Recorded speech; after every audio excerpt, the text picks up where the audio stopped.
जिसने वेदों में भी लिखा है। ऋग्वेद में साफ कहा गया, जब मैंने पढ़ा उसको, ईसा मूर्ति प्राप्त नित्य शुद्ध शिवकारी ईस मसीह तस्मै नाम प्रतिष्ठातम। बोलो यीशु मसीह की जय। और यीशु मसीह प्रथम है, वही अंतिम है, वही युगानुग जीवित है। और जिस प्रकार मैं पंडित परिवार से था, मेरे घर आईएएस की तैयारी कराई, बहुत अच्छे से पढ़ा लिखा है। और पापा मेरे पुलिस ऑफिसर थे देहरादून में। मैं एक डॉक्टर साहब से मिला, उनसे दोस्ती हुई, और उन्होंने मुझे ट्रैक्स दिया कि परमेश्वर आपका न्याय करेगा, और जो कुछ भी आपने किया वो सबका लेखा जोखा परमेश्वर आपसे लेगा। तो मुझे बड़ा अद्भुत लगा। मैंने कहा मैंने तो बहुत सारे गलत काम किए जो किसी को पता नहीं है। और चश्मा उतारा और अपने आप ही फूट फूट के एक बच्चे के समान रोने लगे, कह रहे कि बेटा इस दुनिया में, कितनी बड़ी दुनिया है, इस दुनिया में सबसे बड़ा टॉप का पापी मैं हूँ। और जब उन्होंने ऐसा बोला, पूरा कमरा दब दब दब दब दब दब जोत से भर गया ना, और व्यक्ति आंसू में था ना। तो मैंने कहा पिताजी, बाइबल कहती है कि सब ने पाप किया और परमेश्वर की महिमा से रहित हैं, और पापों से बचाने के लिए केवल यीशु मसीह आया। मैंने घर से कम नहीं भी तो 130-35 लोग हमारे प्रभु में है ना। धन्यवाद। और अपने घर में कली शैलेंद्र नाथ भट्ट ना। अच्छा, कहाँ से? मैं प्रभु का धन्यवाद, मैं बिलोंग करता हूँ देहरादून से। और प्रभु का धन्यवाद, हमारा गोत्र भारद्वाज गोत्र से मैं हूँ। और प्रभु ने बहुत अद्भुत काम किया और अंधकार से प्रकाश को लेकर आया। जिस प्रकार हम लोग शास्त्रों में कहते हैं, अस्तुमा सद्गमय, तमसुमा ज्योतिर्गमय, मृत्युत्मा अमृतगमय, तो परमेश्वर का सत्य सत्य को ले चुका, अंधकार से ज्योति को लेकर चला। और मैं प्रभु का धन्यवाद करता हूँ। मेरा नाम शैलेंद्र नाथ भट्ट है, और मेरे पिताजी ने मुझे बहुत अच्छे से पढ़ाई लिखाई कराई, आईएएस की तैयारी कराई, बहुत अच्छे से पढ़ा लिखा है। और पापा मेरे पुलिस ऑफिसर थे देहरादून में। और हम लोग 7 भाई हैं, मैं सबसे छोटा हूँ।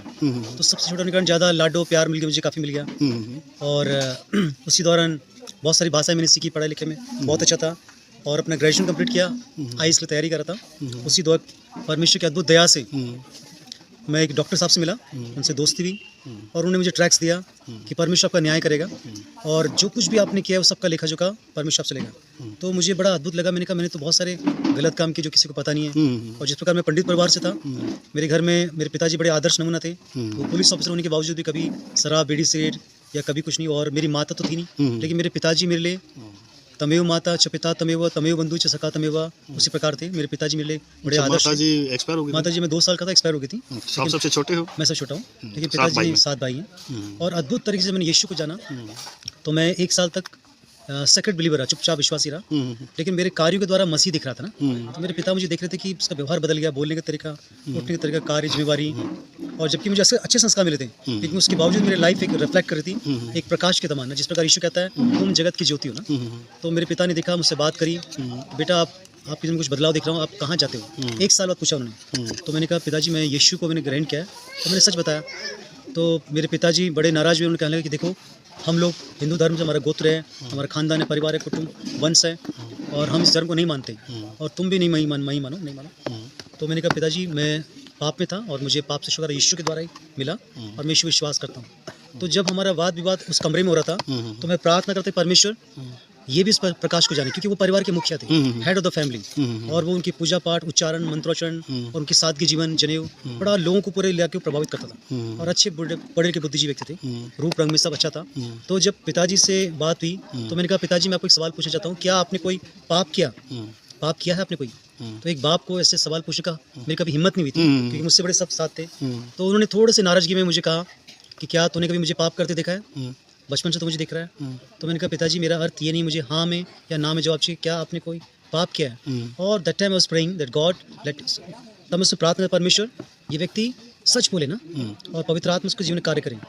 और जब मैं कह रहा हूँ आपने पाप किया है नहीं, मुझे हाँ या ना जवाब देना। और उसी वक्त पवित्र आत्मा को ऐसा छुआ, क्योंकि जो प्रार्थना में कर रहा था उसका प्रभाव पड़ा।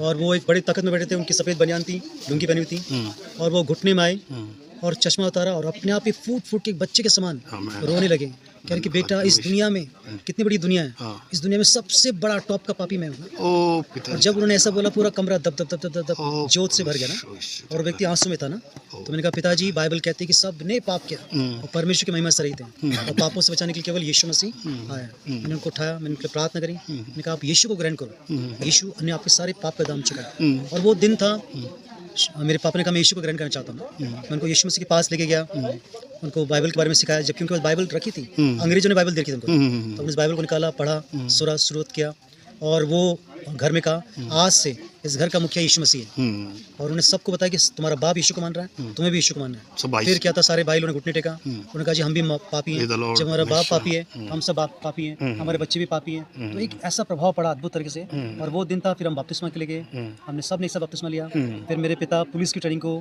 गैप लेकर के 6 मंथ्स के लिए पुणे गए, वहाँ यीशु को जाना उन्होंने, और तब मालूम पड़ा कि चिकन खाना चाहिए, लहसुन प्याज खाना चाहिए, मटन खाना चाहिए, सब कुछ परमेश्वर ने हमारे लिए बनाया। उनकी बुद्धि का विकास हुआ, सीख करके आए। फिर उन्होंने कहा मेरा गुरु मेरा बेटा, जिसने यीशु के बारे में बताया। पूरे परिवार, गांव, चाचा परिवार, आज हमारे घर से कम नहीं भी तो 130-35 लोग हमारे प्रभु में हैं। धन्यवाद। और अपने घर में कलिसिया है, बहुत बड़ा चर्च बना रखा है। धन्यवाद। सब भाई सेवा कर रहे हैं, भतीजे देहरादून में, कुछ लोग बिहार में सेवा कर रहे हैं, मिनिस्ट्री कर रहे हैं, और प्रभु ने बहुत आशीष दी है। और अजीजों, आशीष सोना चांदी या गाड़ी भी नहीं है, आशीष आपके परिवार में शांति होनी चाहिए, प्रेम, आनंद, कृपा, संतुष्टि। तो ये आशीषें जो परमेश्वर देता है, आपका जीवन बदलता है। उस जीवन को देख के लोग भी प्रभावित होते हैं। उन लोगों को बताना चाहता हूँ कि सर्वशक्तिमान, सर्वश्रेष्ठ, सर्वज्ञानी, सर्वव्यापक, सर्व महान परमेश्वर, जिसने वेदों में भी लिखा है, ऋग्वेद में साफ कहा गया, जब हमने पढ़ा उसको, ईसा मूर्ति प्राप्त नित्य शुद्ध शिवकारी ईस मसीह तस्मै नाम प्रतिष्ठातम, बोलो यीशु मसीह की जय। और यीशु मसीह प्रथम है, वही अंतिम है, वही युगानुयुग जीवित है, और उसके द्वारा मैं और मेरा घराना बचा गया। और मैं एक वचन को बोलना चाहूँगा, यदि तू विश्वास करे, कोई भी जन, तेरा घराना उद्धार पाएगा। मैंने विश्वास किया था, बहुत मुश्किल था, लेकिन परमेश्वर से सब कुछ हो सकता है। तो ये जिंदगी का एक महामंत्र है कि परमेश्वर से सब कुछ हो सकता है। मरकुस 10:27। और जितने भी बुद्धिजीवी ब्राह्मण परिवार के लोग हैं, सुन लीजिएगा, सारी मानव जाति ने पाप किया है, सब ने पाप किया, चाहे वो कोई भी जाति का हो, और सारे पापों का छुटकारा के लिए केवल यीशु मसीह नासरी आया। तो घमंड मत करना कि मैं इस जाति का हूँ, उस गोत्र का हूँ। आपके सारे धर्म के काम मैले चितड़े के समान है। तो जो यीशु पे विश्वास करेगा वही उद्धार पाएगा। प्रभु आप सबको आशीष दे। Thank you so much. अच्छा सर जी, मैं पूछना चाहता हूँ, लोग बोलते हैं कि ये लोग धर्म परिवर्तन करते हैं, यीशु मसीह को ग्रहण किया, पैसे मिले। क्या आपने कितने पैसे मिले आपके परिवार को? आपके पापा तो पहले फौज में, पुलिस में, पुलिस ऑफिसर थे। अरे पैसे की तुलना आशीष से नहीं कर, आशीष इतनी मिलती है आप संभाल नहीं चाहते हैं, और जिनको आशीष चाहिए वो आके देखे एक बार में। क्या आपने जरूरत थी कि भाई ये लोग जो पैसे कहते हैं, आपको भी इस बात का सामना करना पड़ेगा, उस समाज के अंदर आपको लोग बोलेंगे आपने कितने पैसे मिले, उन लोगों को क्या संदेश देना चाहते हैं जो ब्लेम लगाते हैं मसीह लोगों को? देखिए, जो लोग ब्लेम लगाते हैं मसीह में कि पैसा से परिवर्तन हुआ, मैं कहना चाहता हूँ हमें कभी किसी ने कोई लालच नहीं दिया, और ना हमारे पास तो खुद ही इतनी जमीन पड़ी। हम तो राजा धनी हैं जहाँ हम रहते हैं। प्रभु ने इतनी आशीष दी, बड़ी बात नहीं कह रहा हूँ, घर में सब कुछ है। लोग हमसे पैसा लेने जाते थे, हम तो पैसा खुद देते हैं। और आज प्रभु का धन्यवाद करता हूँ कि परमेश्वर पैसों से बढ़कर आशीष देता है। पर मैं एक चीज़ का बड़ा खुश हूँ जी शैलेंद्र जी, परमेश्वर ने आपको, आपके द्वारा आपके सारे परिवार को बदला। हालेलुया। और 130 परिवार है, मतलब ये बहुत बड़ी, मैंने भी आज तक ऐसा परिवार नहीं देखा कि एक ब्राह्मण परिवार से आप आकर के इतने बड़े परिवार को आपने कन्वर्ट किया, और परमेश्वर ने आपके द्वारा काम किया। प्रभु आपको बहुत ढेरों आशीष दे। अब आप क्या कहना चाहते हो कि जो आपका जो समाज में कोई इस गवाही को सुने, तो उनके लिए क्या संदेश है आपका? मैं ये संदेश देना चाहता हूँ कि सारे मनुष्य ने पाप किया, और उन पापों के लिए क्षमा मांगे परमेश्वर से, यीशु को ग्रहण करें, और हर एक घुटना यीशु के आगे झुकेगा, हर एक जुबान निकलेगा यीशु मसीह प्रभु है। और हमारा परमेश्वर मजहब और धर्म से सबसे ऊपर है, वो कभी भी ईसाई धर्म का नहीं है या मुस्लिम धर्म का नहीं है, इन सबसे ऊपर हमारा परमेश्वर है। प्रभु आप सबको आशीष दे। आमीन। करे, कमेंट करे। धन्यवाद।